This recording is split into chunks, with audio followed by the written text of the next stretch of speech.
가지 않아도 우리는 하나. 세상은 힘들게 해도 우리는 조합원, 우리는 하나.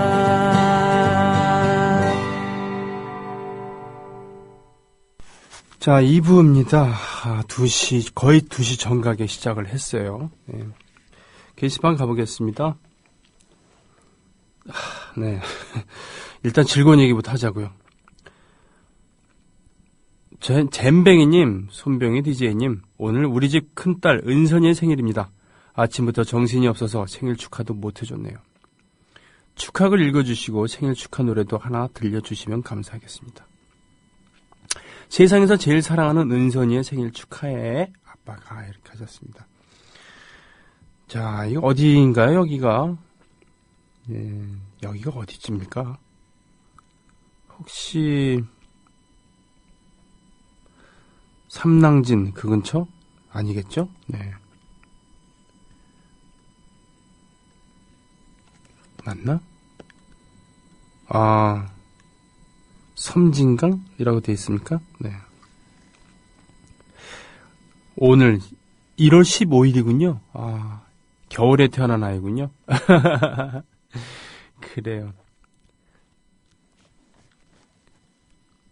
참, 딸을 키우는 재미 어떨까요? 저는 아들만 있어갖고 그런 재미를 못 느꼈습니다. 어렸을 때부터 이렇게 엄마랑 아빠랑 이렇게 있으면은 뭔가 좀 무드 잡으려고 그러면 이 녀석이 와서 둘 사이를 띄워놨죠. 엄마랑 아빠랑 이렇게, 아빠는 엄마와 자기를 잇는 그런 관계를 라이벌로 생각했던 것 같아요. 어렸을 때 보면. 그래서 둘이 이렇게 다정하게 있는 꼴을 못 봤죠, 얘가. 띄워놨어요. 딸은 어떤지 모르겠네. 대신 이제 말로 이렇게, 그렇죠? 언어는 분명히 아들보다, 남자보다 딸애가, 여자아이가 좀 더 빠르게 습득하고 또 잘하니까요. 아, 그것뿐입니까? 사실은 그렇죠. 사춘기 어느 시간이 올 때까지는 여자애들이 먼저 크고 사춘기도 먼저 겪고, 그렇죠? 예, 빨리 자라갖고 애를 낳았고 그래야 되니까 성장 속도가 빠릅니다. 그만큼 정신적으로도 성숙을 하고, 그렇죠? 네, 맞아요. 그래서 한 중학교 들어가서 한 2학년 정도 이때쯤 돼야지 좀 비슷하게 좀 시작을 해서 그렇게 되지. 초등학교 고학년 요때까지만 해도 보면은 이제 남자애들은 애죠. 그야말로 애고 여자애들은 좀 크고. 그러니까 누나가 있는 집에 남동생 참 괜찮죠? 사이만 좋으면요. 네. 그러나 서로 치고받고 싸우는 사이라 그러면 좀 비극이겠지만, 예. 사려 깊은 그런 누나, 다정한 누나 밑에서 큰 사내 아이, 얼마나 좋습니까? 예. 큰 딸이라 그랬으니까 작은 딸도 있는 겁니까? 아니면은 남동생이 있는 겁니까? 하여튼 부럽습니다. 잼뱅이님. 축하곡으로요, 좀 뜬금없지만, 좀 슬픈 것 같지만, 축하곡 하나. 그러니까 이 노래는 80년대에 만들었대요, 작곡자가. 80년대가 뭐 이렇게 좋았냐 이거죠. 이분께서는 80년대를 좋게 기억하는 분도 계시지만 70년대도 그렇고 별로 좋게 기억하지 않는, 어떤 면에서 거대한 수용소 같았다라고 하는 그런 느낌.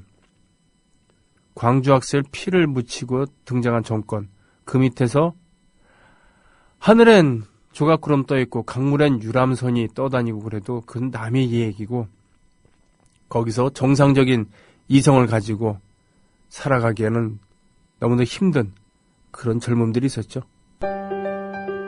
더불어 행복한 세상, 너와 나의 꿈이 눈앞에 국민 TV. 속눈썹 잘 들으셨다는, 결혼 전 남편과 엘리베이터를 같이 탄 적이 있죠. 그가 그랬어요. 네 속눈썹이 이렇게 길었니? 그가 내 눈을 본 거죠. 속눈썹이 살포시 덮고 있는 그래서 난 그의 아내가 되었다는 속눈썹 때문일까요? 백마고지님, 엘리베이터 때문입니다. 꼭 이렇게 초를 치셔야 되겠습니까? 네. 귀요미 김용민님, 안도현 시인의 감성이 아름다운 선율이 입혀졌으니 프로포즈 곡으로도 좋을 것 같고 그대를 만나기 전에. 네. 사실 이 노래 결혼 축가곡으로 자주 불렀었습니다.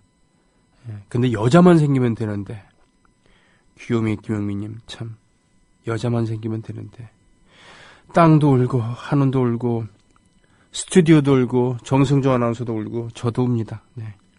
뭐 어떡하겠습니까? 아, 판문점이었군요. 그렇군요. 잼뱅이님. 아, 이게 경의선 철도였구나. 예. 휘아님 반갑습니다. 그래요. 핑플님도 그렇고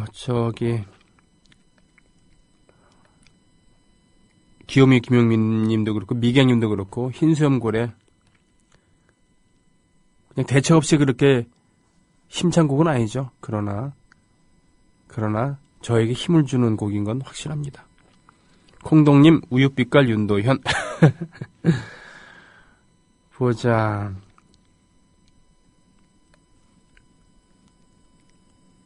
딸 키우는 재미요? 아유 미쳐요. 환장해요. 얼마나 이쁜지 정말 너무 귀여워요. 제나 엄마님. 최고죠. 백마고지님께서 호응하셨고 아빠를 들었다 놨다 해요. 아주 최고죠. 관 감독님. 그렇군요. 저는 그걸 모릅니다. 검은별님, 누나한테 맞아본 사람은 압니다. 그게 다 환상이라는 거. 하늘행복님, 옆에는 아들아이가 똑같은 소리 하네요. 자, 그럼 형한테 맞으시겠어요? 형한테 맞는 것보다 낫지 않습니까? 형한테 맞는 건 진짜 맞는 거잖아요. 네. 저는 뭐 위에 형도 없었습니다만 형한테 많이 맞으면서 컸다라고 하는 이런 제보들 있잖아요. 그래서 그럴 수도 있는 건가? 저는 남동생도 없었으니까 여동생만 둘이 있었습니다.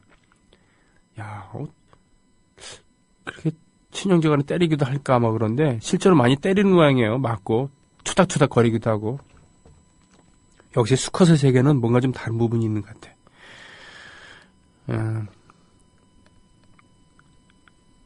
좀 초치시는 건 아니죠, 깨방정님?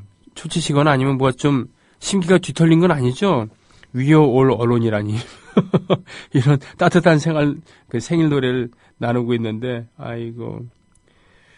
노래 신청하면 들려주시나요? 그렇습니다. 그런데 지금 뭐, 신청곡이 여러 밀려 있거나 또 이럴 때는 이게 우선순위를 정해서 하고 있긴 합니다. 아이고, 강아지 2마리가 다정하게 앉아있군요. 그렇죠. 이 노래였습니다.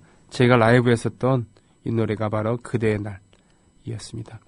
같은 날 생일 맞으신 분 덕분에 저도 같이 축하받아 줬네요. 저는 음력 생일 챙기는데 오늘이거든요 하셨습니다.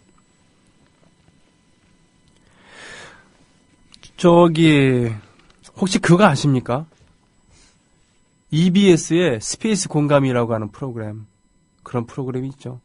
근데 그런 프로그램이 지금 축소 위기에 처해 있었습니다라는 과거형인데 있기도 합니다. 현재형이기도 합니다. 뭐냐고요? 스페이스 공감이라고 하는 그런 EBS의 그 방송국 사옥의 1층에 공감이라서 일주일에 5번을 라이브를 하고요. 5일 동안 그걸 편집해서 EBS 스페이스 공감이라고 하는 음악 프로그램을 보여주거든요. 그러나 이게 어느 순간인지 심야로 옮겨가고 잘 보이지도 않습니다. 그리고 이번 사장님이 취임하면서 이걸 2회로 대폭 줄인다고 그랬어요. 음악인들이 여기 반발하고 있습니다.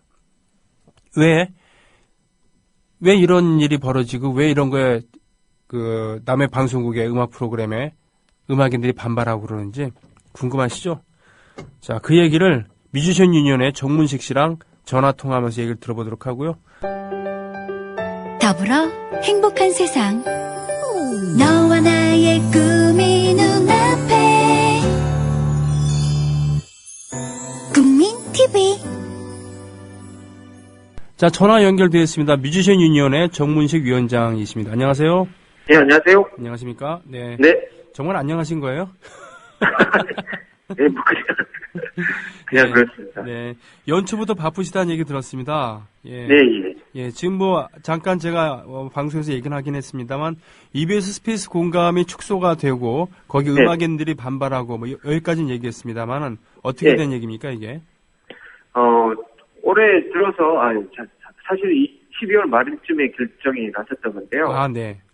그 EBS 사장님께서 네. 일방적으로 EBS 스페이스 공감 프로그램에 대한 축소를 결정을 하셨고요. 일방적으로. 네. 네.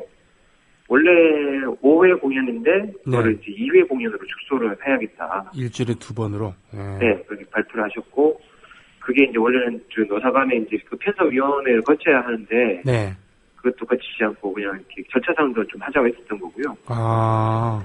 그렇게 이제 일방적으로 결정을 하신 바람에 일단 EBS 노조에서 성명이 먼저 나왔고 네네. 그리고 그 관계자들이 이제 그 음악 관계자들이 다들 반발하기 시작한 거죠. 예. 그래서 이제 뭐 페이스북에 페이지도 만들어지고 뭐 여러 가지 움직임이 있다가 네.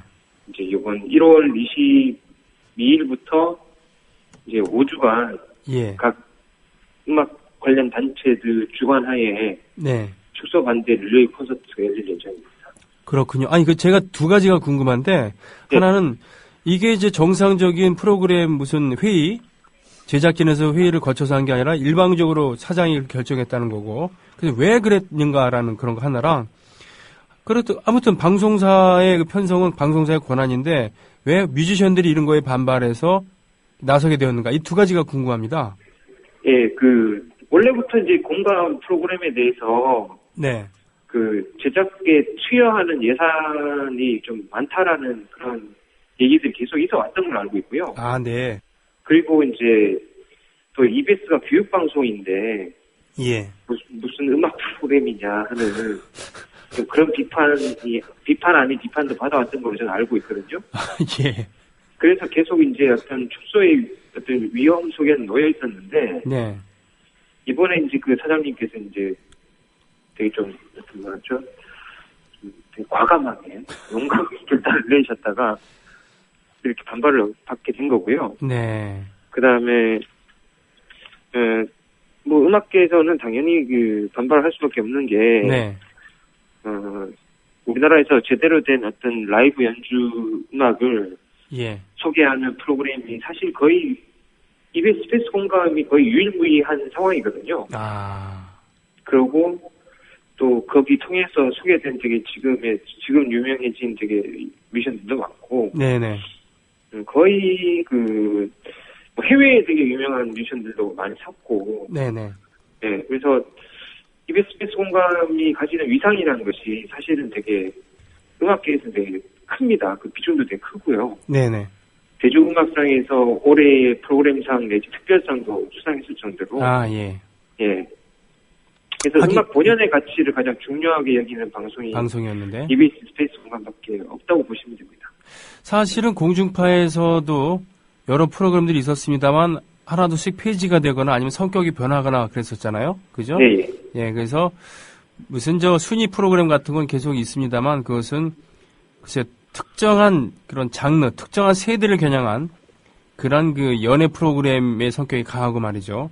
실제로 그 음악으로서 이렇게 즐기고 그럴 수 있는 어떤 유명세라든가 기획사 입김이라든가 이런 걸 떠나갔고 예를 들면은 그 루키 선발대회도 하고 그래서 헬로 루키 프로그램. 예. 그래서 그 실력 있는 밴드들도 많이. 그래서 대표적으로 쉽게 말하면 각광받은 게 그 장기화 얼굴들 아니었겠습니까? 예, 그렇죠. 뭐 국화 스탠드 있고. 국화 스탠드 있고 뭐 이런 건데 뮤지션의 입장으로선 그 프로그램이 좋은 것 중에 하나는 다양한 음악을 같이 할 수 있다는 얘기고 무대를 준다는 얘기뿐 아니라 예를 들면은 방송국 가면은 그 공연하고 그러면은 아무리 큰 방송국도 후려치거든요. 돈을 제대로 안 주고. 그렇죠.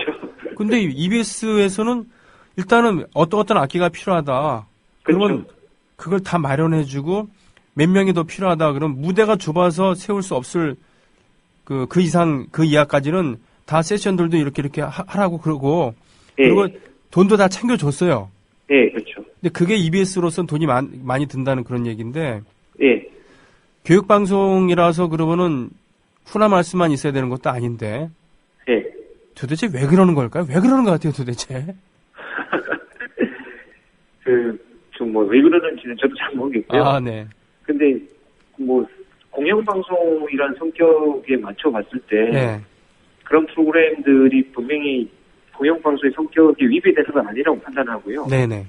그 다음에, 저희들도 마찬가지지만, 저희 음악하는 사람들이 일종의 그 프로그램의 출연 대상이거나 수혜자 입장이기도 하지만, 네. 사실 저희들도 그 공영방송의 수신료를 납부하는 어떤 그 소비자 입장이기도 하고, 그렇죠. 그렇거든요. 네네. 시청자 입장이기도 하고 하기 때문에, 그런 공영방송이 할 수 있는 문화 다양성에 대한 기여하는 그런 역할들이 예. 분명히 필요한 걸로 저희는 생각을 합니다. 아, 예. 그래서 그게 그런 요구를 하는 이 축소 반대를 하는 요구를 하는 것이 절대로 정당하지 않다고 생각하지 않고요. 네. 앞으로 공감뿐만이 아니라 더 많은 공감 같은 프로그램이 사실 나와야 된다고 저는 생각하거든요. 네. 그리고 지금 EBS 공감이 지금 원래는 2회로 축소될 예정이었다가 4회로 축소되었다고 하는데 그렇죠. 이런 움직임들이 막 있으니까 네. 뜨끔해갖고는 5회에서 2회 축소로 갔다가 다시 4회 축소로 4회로 들어갔어요. 갔는데 네네. 이제 문제는 네. 예산은 2회분 예산과 인력도 2회분 예산으로 그냥 4회를 만들려고 결정을 했다는 거죠. 그러니까 출연료나 이런 게 이제 반 이상, 반이나 반 이상으로 깎이는 거군요. 예, 그러니까 참. 제작 환경이 더 안 좋아진 거라고 생각할 수 있습니다. 참 이 자본의 논리, 돈의 논리라는 거, 네. 예. 이것 때문에 음악이나 예술이라는 것이 좀 이렇게 계속 침해된 이런 건데, 이것에 대해서 음악인들도 음악인들 나름대로의 음악인들 방식대로 지금 말하자면 퍼큐를 외치고 있는 거 아니겠습니까? 예, 그렇죠. 예, 그 얘기 좀 해주시죠. 22일부터. 예, 22일부터 네, 매주 수요일마다 5주간 네, 예, 각 홍대 클럽과 공연장에서 네, EBS 스페이스 공감에 출연했던 뮤지션들 위주로 네, 네, 공연이 계속 진행이 되고요. 네. 네, 1월 22일 날 이제 V홀에서 처음 시작이 됩니다. 아, 그렇군요. 네, 1월 22일 V홀에서는 이제 단기화를 아하. 비롯한 여러 팀들이 출연하고요. 네, 그리고 저희가 이런 공연을 기획을 하게 된 것은 이 EBS 스페이스 공감을 비롯한 여러 가지 이제 좀 더 좋은 라이브 음악 프로그램이 좀 공적 기능을 할 수 있도록 하기 위해서는 네, 뮤지션들만의 목소리뿐만이 아니라 팬 여러분들의 목소리도 함께 담겨야 된다고 저희들이 생각하거든요. 네. 그래서 공연 제목 이름도 공감하고 싶어요고요. 공감하고 싶어요. 예, 네. 예. 그래서 여러분들이 좀 많이 찾아와 주시는 중부터 중요한 사실은 입장료가 5,000원밖에 안 된다는 사실이죠. 그래서 이 5,000원에 저희 거의 7비로 이제 사실 뮤지션들도 거의 봉사 기념으로 공연을 하는 거고요. 출연료를 받지 않겠다는 얘기랑 똑같네요. 그렇죠, 예. 네. 그래서 좀 많이들 찾아와 주셔서 함께 공감해 주셨으면 좋겠습니다. 그렇군요. 네. 네. 알겠습니다. 이러한 정초부터 음악인들에게 사실 우리나라에서 음악을 하면서 산다는 거는 참 재앙에 가까운 일이잖아요. 특히 음반을 팔아서 음원을 팔아서 하겠다는 얘기는 재앙에 가까운 일인데 그나마 그래도 음악을 하면서 느낄 수 있는 자부심, 가끔 느낄 수 있는 자부심이 있다면은 제대로 된 음악 프로그램에 출연하는 건데 그게 바로 스페이스 공감이었잖아요. 네, 그렇죠. 네, 근데 그것을 이렇게 자본의 논리로 반으로 줄인다니. 예. 알겠습니다. 저 화이팅 하시고요. 네. 오늘 바쁘실 텐데 이렇게 시간 내주셔서 고맙습니다. 네, 감사합니다. 예, 혹시 얘기 빼먹은 거 있습니까? 정보를 원하시는 분들은 네. 페이스북에 네. 공감하고 띄우고 싶어요를 치시면 네. 그 페이지가 나오고요. 아, 예. 아마 오늘 중으로 보도 자료가 다 배포가 돼서 아마 보도도 예. 시작이 될 것 같거든요. 그렇군요. 그래서 공감하고 싶어요라고 아마 포털에서 검색하면 나올 수 있을 것 같습니다. 그렇군요. 알겠습니다. 네. 공감하고 띄우고 싶어요. 네, 싶어요. 띄우고는 네. 저 글자로 쓰는 게 아니고 공감하고 네. 싶어요. 이거죠. 네. 네. 예, 지금까지 뮤지션 유니온의 정무식 위원장이셨습니다. 고맙습니다. 네, 감사합니다. 네네. 더불어 행복한 세상 너와 나의 꿈이 눈앞에 국민 TV 게시판으로 가겠습니다. 그래요. 다크 진사님 올려주셨습니다.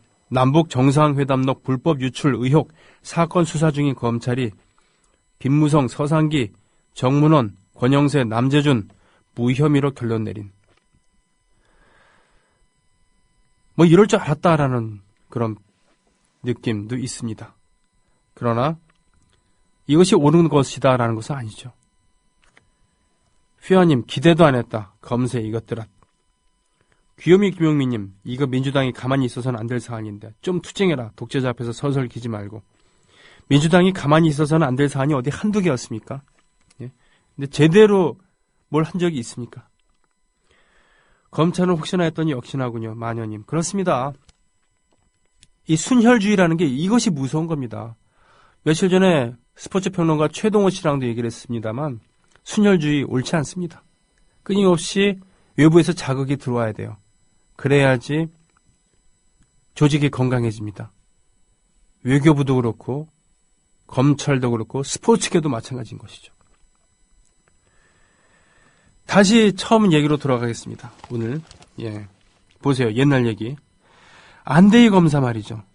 저질 연탄 사건, 그러니까 81년도에 저질 연탄이 많다고 연탄 제조업자 3명을 구속했는데 그런데 업자들에게 속은 국민들의 분노가 크니까 대통령이 정부의 신뢰를 떨어뜨렸다면서 당시 그 지휘했었던 검사들이 좌천됐어요. 그 중에 하나가 안대희인데 안대희 검사는 22년 뒤 2003년 검찰 중수부장으로서 현직 대통령의 대선 자금을 파헤쳐서 국민들로부터 국민검사라는 애칭 박수도 받고요. 또 대통령 핵심 측근이었던 안희정, 지금 충남지사를 구속했는데 불이익은커녕 노무현 정부 추천으로 대법관까지 올랐다는 겁니다. 그리고 당시 중수부에 있었던 윤석열 검사는 10년 뒤에 작년이죠. 특수일부장으로 서울중앙지검 국정원 사건 수사팀장을 맡아서 불법 대선 개입 사실을 제대로 파헤쳤어요. 그러나 이번에는 지방 고검으로 좌천이 됐다는 겁니다. 그리고 최동욱 전 총장 시절 발령받은 서울의 중견 검사들까지 대거 지방으로 내려보냈고 50 때나 볼 수 있었던 이런 싹쓸이 인사, 좌천 인사 임무에 충실했기 때문에 오히려 불이익을 받은 이런 일이 지금 생기는 겁니다. 자, 이래도 당신들은 잃어버린 10년이라고 주장하겠습니까? 이래도 우리가 맨날 똑같은 얘기 듣는 거야 라고 해야 되겠습니까? 네, 이럴 줄 알았다 이러면서 지금 남북 정상회담 회의로 불법 유촉 의혹 사건 연루됐던 김무성, 서상기, 정문원, 권영세, 남재준 무혐의로 결론 내린 것에 대해서 그럴 줄 알았다라고 이렇게 해야 되겠습니까? 아니죠.